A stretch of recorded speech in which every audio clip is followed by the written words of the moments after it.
Une déclaration, c'est invisible. Comment on sait? Il est écrit. Mais comment on peut regarder aux choses invisibles? Retournons dans la Genèse. Adam et Ève ont mangé du fruit de l'arbre de la connaissance du bien et du mal. Genèse 3:7. Leurs yeux à tous les deux s'ouvrirent, et ils prirent conscience qu'ils étaient nus. Pourtant, un peu avant, dans Genèse 3:6, la femme vit que l'arbre était bon à manger. Vit. La femme vit. Mais comment pouvait-elle voir alors qu'elle avait les yeux encore fermés? Puisqu'ils se sont ouverts juste après avoir mangé. Et comment tu peux voir que quelque chose est précieux pour l'intelligence? Elle n'a pas vu par les yeux, elle a vu par les oreilles. Quoi?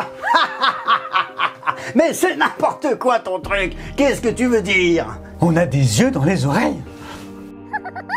La femme regardait en fonction de ce que Dieu lui disait. Dieu a dit dans Genèse 2:9 que tous les arbres du jardin étaient agréables à la vue et bons à manger. Ça veut dire que Dieu nous appelle à voir et à regarder en fonction de ce que lui a déclaré. Lorsque Dieu déclare, il me donne l'occasion de voir. Mais c'est seulement quand j'agis sur ce qu'il a déclaré qu'une puissance est libérée pour que ce qui est invisible devienne visible.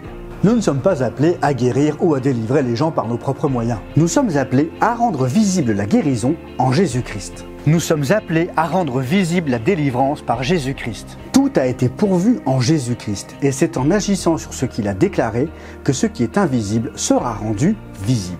Je vous encourage à aller dans les Écritures, à chercher ce que Dieu a déclaré sur Christ et à agir sur cela. Tu es pur d'après la déclaration de Dieu.